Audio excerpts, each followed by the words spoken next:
So last chapter 1159, we discussed that Shank and Shamrock were on God's Valley. It's confirmed that both of them were on the island. Now, I'm not gonna say this, but how did Shanks wind up in the treasure chest, right? And where was Shamrock at the time, too, right? Because if Shanks was in the treasure chest that Roger found, where was Shamrock? Was Shamrock taken by St. Garling? Because that would make sense too, but you would have not only St. Garling. Maybe actually, before we start the chapter, maybe St. Garling took Shamrock because of the haircut. Just saying. Because if it was, then that would make sense, right? Because we don't got like official design or coloring of what Shamrock actually looks like until we actually get to Elbap, which is not that far off in the anime. So we're getting there, right? And backstory wise, which the anime has given us the Gorosei. Well, I'm just saying the Gorosei's true appearance of what the colors are, because not the colors I was expecting, if you know what I mean. But here's what they actually look like too, and pretty much we'll get into that into a whole nother topic. But One Piece chapter 1160, titled The God Valley Incident. Oh yeah, it was an incident. All right. I mean, it was a incident centered around one particular person that all of a sudden got kidnapped.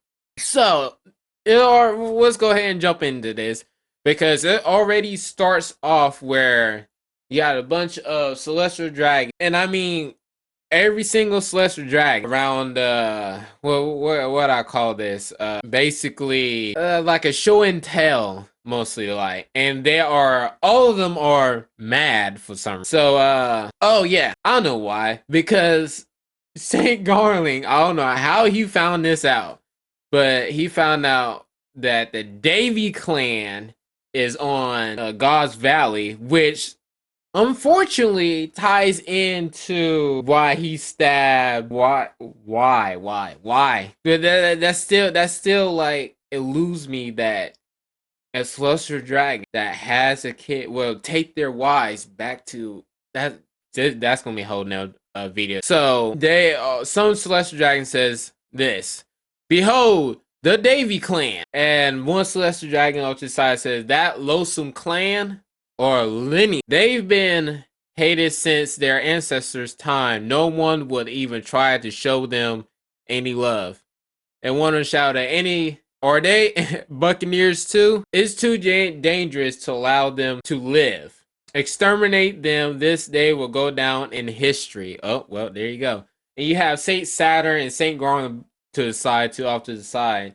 And Saint Saturn says this. This is quite the fine, Garland. And Saint Saturn's like, well, not Saturn, but Saint Garland says this: I can only credit fate. And all to the side, the announcer says this: now let's introduce the favorites for the individual competition. And well, not trying to say nothing, but you see some people, the faces of the lineage that the Celestial Dragons hate so much. With you have the Buccaneers, well, the rest of the Buccaneers, and now you have, I mean, we all know who this guy is. I mean, come on, that's Blackbeard or Marshall DT, which his full name is now like Davy D. Jones, which is part of, well, not Dave, that's not his full name. No, I'm tripping. That's not his, which is Marshall DT. Well, if you put that like and Rock Zabik, that's not his full name. We gotta hit, and you just see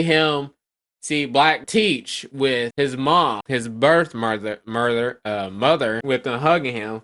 Which we get the full, which why everybody says that looks like Nami, which it doesn't, because that wouldn't make sense. Why that Why you guys saying that? This looks more like Nami Munch. No, it doesn't. None at all. I don't see it. I don't. I really don't. But poor.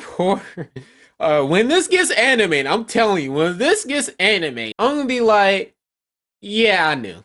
But anyways, it pans off to another. So you see Dragon talking to Shanks and Shamrock's mother that got stabbed by the husband and father of Saint Garling. So yeah, and she says this: by someone with a warm heart, please don't hand them over to him, meaning Saint Garling. And you have.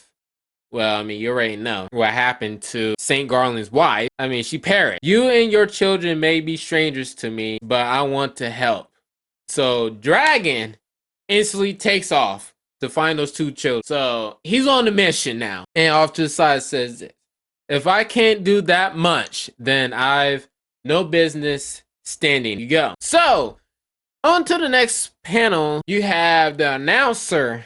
The Celestial Dragons announcer says this: there are 150 rare rabbits, meaning humans, by the way, if you don't know what they referring to as rabbits, to hunt down. That's not to mention the 13 super rare ones, which are Kuma, but we all know what they're talking. Each of those is worth 10,000 points apiece. There's only 1 hour before the hunt begins. Now run, little rabbits. Give us a good chase. Oh, those sick those are some sick people. Oh goodness. No, if you don't hate the Celestial Dragons enough after reading this chapter, this week, 1061, I believe, is dropping Friday this week, which I think is Thursday or Friday. Hopefully that Oda will give us a good sign that time is going to be up for one of these Celestial Dragons, and I'm going to be here all for it. Now, you have all the rabbits or humans that the Celestial Dragons that are hunting them, which I don't know why. Man, we need to do a heartbeat check, or a heartbeat check for all Celestial Dragons. Just do a heartbeat check on every Celestial Dragon, Saint Saturn, all the higher beings, the Authoritan people of the Celestial Dragons. We need to do a heartbeat test. This is kind of crazy if you actually think about it. Because they're hunting humans, which they are humans themselves, which I don't think they think of themselves as, which is crazy. It's crazy, right? But you have them scattered. All the rabbits are scattered, running with their children. Children are scary as hell, by the way. The mothers are even terrified or hold on to the children. The fathers too. And you just see this man in the back. If you don't see this man in the back, he's like running with an old man that's sitting down. I don't know if he's in the wheelchair or not. But the old man is in the wheelchair. I can't say much. And then you have the Celestial Dragons on their rise with the hunting rifle, hunting them down. And it says this: let the hunt begin. So you're already seeing a bunch of Celestial Dragons hunting it down. First Celestial Dragon that they see, and one Celestial Dragon found a family of 3. And well, you already know what happened. I mean, it's a hunting game for rabbits. What they're hunting? Rabbits. Human. So, well, one Celestial Dragon says, there you are, you rabbits, and please, and one of them says, please spare our child. And what happened? They shoot the family. And there we go. And the game continues. And it cuts off to another part in the next panel. Home of the gods, the holy land of Mirigeois. And oh man, this is how sick this is how really sick this. So you cut to Mirigeois, and a part of Mirigeois, I think this is like a town square ish. Town square have this big screen that broadcasters now that's broadcasting what's going on. God's Valley, like the hunting games, based. So yeah, you got the announcer saying this: the Figurelands are in the lead, but the Baviet, I hope I said that right, and the mayor families are hot on their tail. That's it. And I had to do a reaction to that. That's kind of so. Yeah, one Celestial Dragons and not Saint Samurai. I keep saying that. Oh God, he's addicting. His name's so addicting. Saint Garling is cutting down one human being back to back. And he's in the lead, and then you got the Celestial Dragon, ladies, women, falling over him, and you have two Celestial Dragons off to the side. Said, "Who did you bet House Shepherd for the clan contest and Gonko for the solo?" And one of them said, "One," and the other Celestial Dragon says this. Really? Well, I suppose she is the only knight known as God Steel. Woo. And I'm glad that Oda has given us a re-image of what Gonko, like an introduction title, like how you see in an anime when they introduce, like, giving title bombastic titles with different seven, with the different warlords, seven warlords of the sea that the government are now going to capture them, right? So this is what Oda did. I kind of like. So the announcer says, or one of them says, House Manmare scores another massive round of bonus points.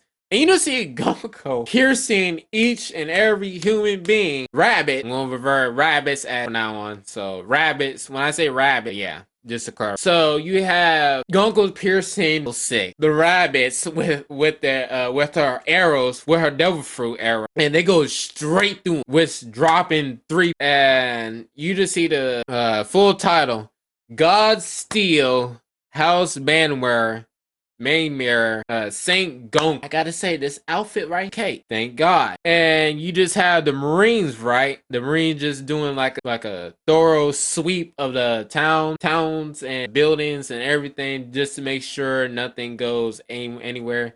Anyways, you have one to Marines like, must be nice to be Saint Garling, knowing a beauty like her is going to be his wife. And although I guess it's still all up in the air, you just got Shocky just there like, shit, this ain't. But we can't forget that Gonko wasn't the only one we got introduced when all the saint God's Knight and Saints, of course, added to that title, invaded Elbap. Now we got introduced with not Saint Garling, but Shamrock Gonko. Now we got Saint Summer. Saint Summers, well, is in this game. Yeah, we can't forget Saint Summer. And he's hunting the little kid down, and what happened to that little kid? Well, he killed him. He killed the father and the kid. So that's what happened. Dragon, well, this is what Dragon's perception of the Marines gets flipped. Completely does a 360, 180 turn. Like, his whole world was from like head to toe, but it's like his whole worldview got warped after seeing this hunting game. This massacre, right? And this makes me wonder too, this put in a speculation that if Dragon's the whole reason why Dragon left the Marine was because he saw why the Marines don't question what's going on here and don't say anything, is mainly because of Celestial Dragon. Remember, Celestial Dragons have like higher power than the Marines. So wherever Celestial Dragons decide, the Marines have to follow the order to the letter, no matter what. No matter what. Because if they don't, well, you know what happens to people that defy the Celestial Dragon.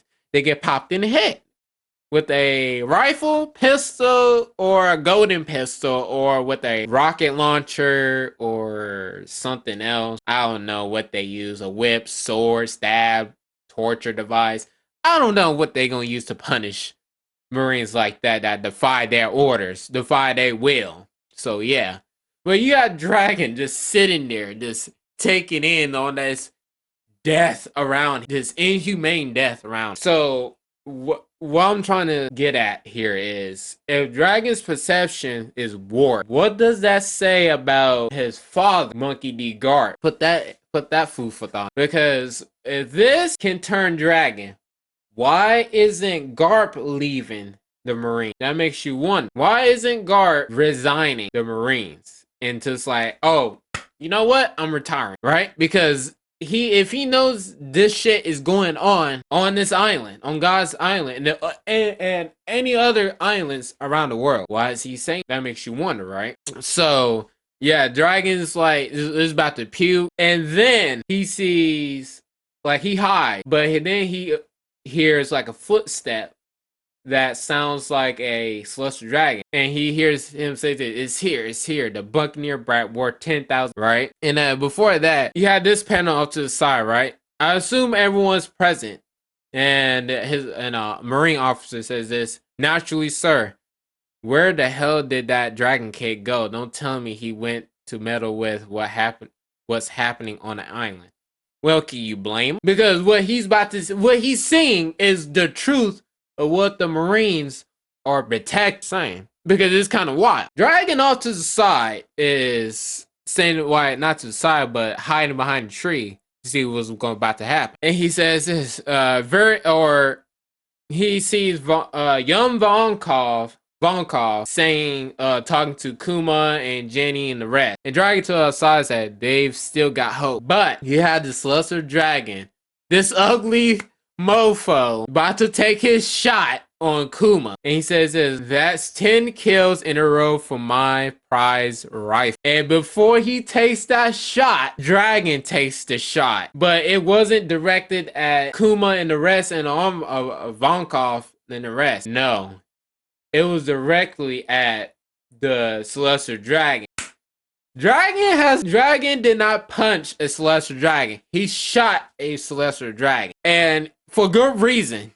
I think we're about to see why Dragon's perception got warped. So yeah. So that's what happened. So, interesting enough, the Rocks Pirates rose in and, they are coming in full force, and they're not playing no damn games. This is payback for what they did, and the whole crew rocks up, and you just see panels of every single boom, boom, boom, bam, the Rocks crew, full display. And it says this: listen up, fellas, they've got Shocky here, along with a bunch of treasure, not to mention devil fruits. Ain't no point in us killing each other over this stuff yet. We gotta work together for now. We'll divvy up the booty or treasure once we're back, and there better not be any belly aching. Got it? So 10 other crew members says, oh fine, we'll do it. We'll remember. Yeah, especially Big Mom with here and there's devil fruits involved, so yeah. And Kaido. But they are encountering with the Marines.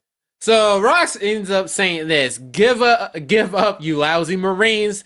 Follow me, crew. And the ship goes bearing onto, like, going straight to the shoreline. And everybody hears this, by the way. And then you have a Celestial Dragon running towards the one of Marines and saying this is bad. Pirates are here.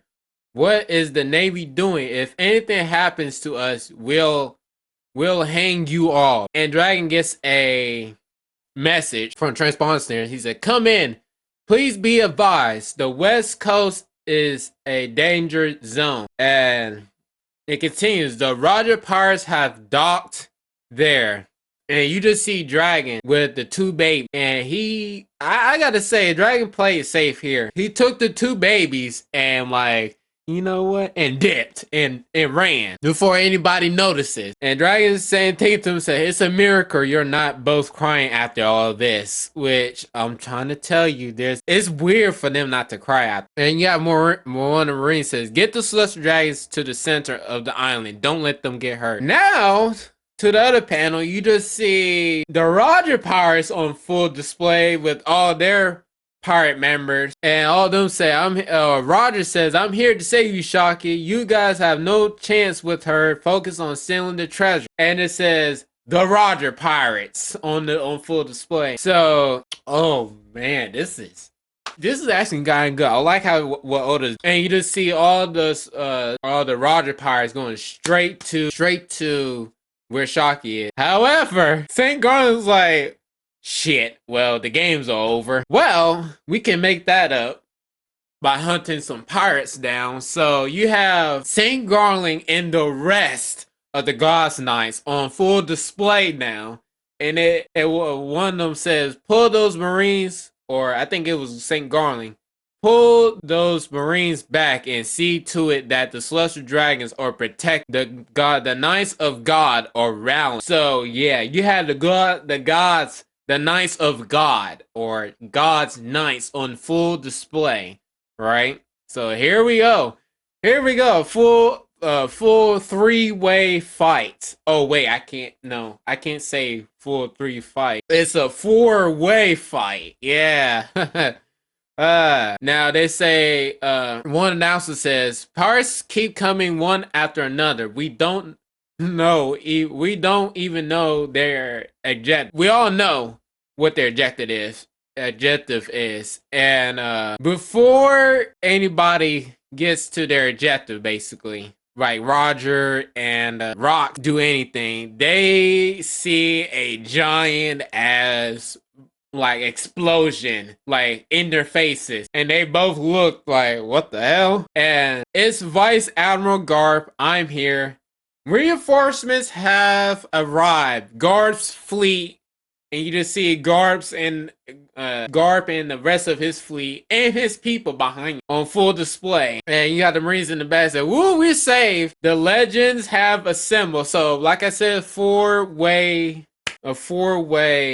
what can I say? Fight. But we're about to see what actually happened. Why did Garp and Roger team up against Rocks though? We're about to next chapter. So 1,160 done. Now, final thoughts on this chapter. I gotta say, I was very interested in to know Dragon's whole perception. Like I said before, Dragon's perception of this is damaged at this point. What's good? What he's seeing with the Celestial Dragons and why he created a revolutionary army is to stop this shit from happening because if the Celestial Dragons kept continue down you see what happened to the rest of the islands that they hunted for sport. Yeah. So you have Dragon taking the kids, but I want to touch upon more of how this will relate to not only how did Shanks wind up in a treasure chest, right? How? And not only Shanks but Shamrock, but by the way, you can't tell the difference between the damn baby because the hair color. If it's the hair color that tells the difference, then that would make sense.